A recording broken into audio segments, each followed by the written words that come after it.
Rise and shine on Australia's Vision Christian Radio. Well, Phil, obviously there's been a huge weather event in southeast Queensland and northern New South Wales the last few days, and I want us to speak to Pastor Michael Hands. He's the pastor of the New Life Uniting Church in Robina on the Gold Coast, and he joins us now. Michael, welcome to Rise and Shine.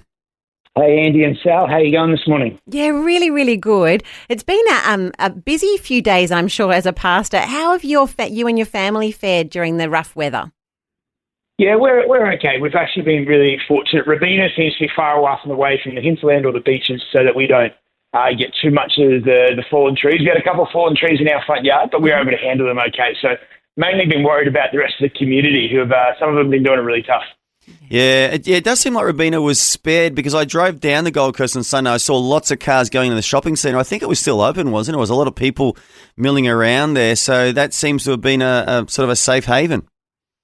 Yeah, the shopping centres are usually where people go. We all live on canals down here. So I'm on a canal. The water comes up, but it doesn't come up a huge amount.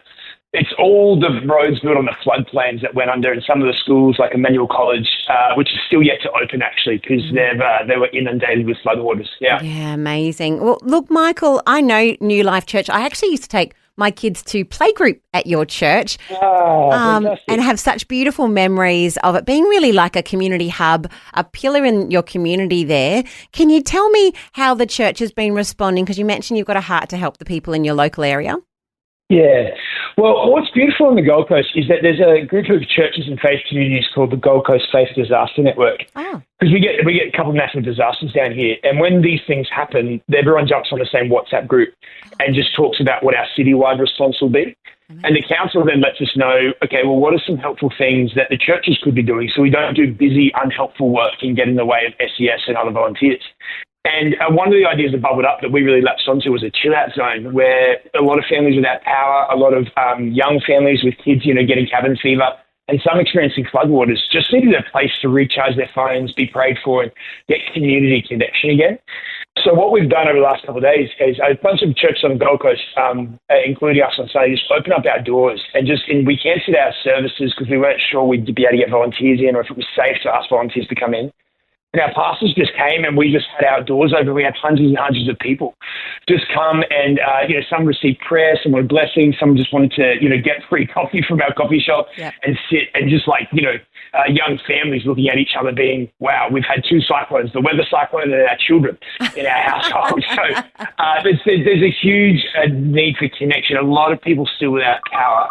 And so just the need to even have someone just be able to look in the eye and say, hey, it's going to be okay. This will be over soon. So it's been a really beautiful thing to see the Church of the Gold Coast standing that way. Yeah, well, that must have been that traffic congestion I saw as I drove past Robina on Sunday because it really slowed down on the highway, everyone turning in there. But, I love what you just said about how as a group of churches, you're not trying to get in the way of government or SES or the support services, but you're trying to help them and add value. That's so wise, Michael. I know you're not going to take much credit, but, let's be honest, sometimes in the past as churches, we just jump in and try and do something to do something for the sake of helping. But the fact that you're sort of harmonising with the existing support services and adding real value to people in this tough time, well done, mate. Well done.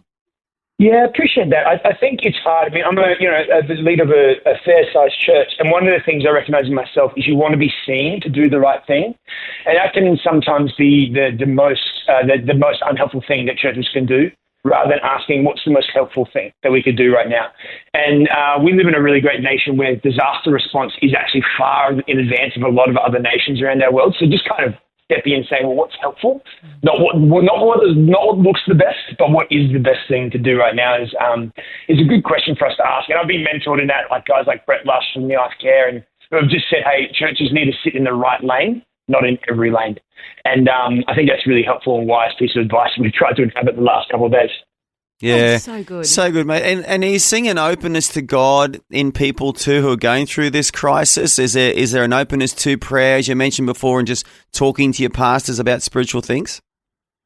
Yeah, I think everyone starts asking questions. My son actually asked me a question on the way to school one day before the cyclone hit. Dad, why does God send cyclones?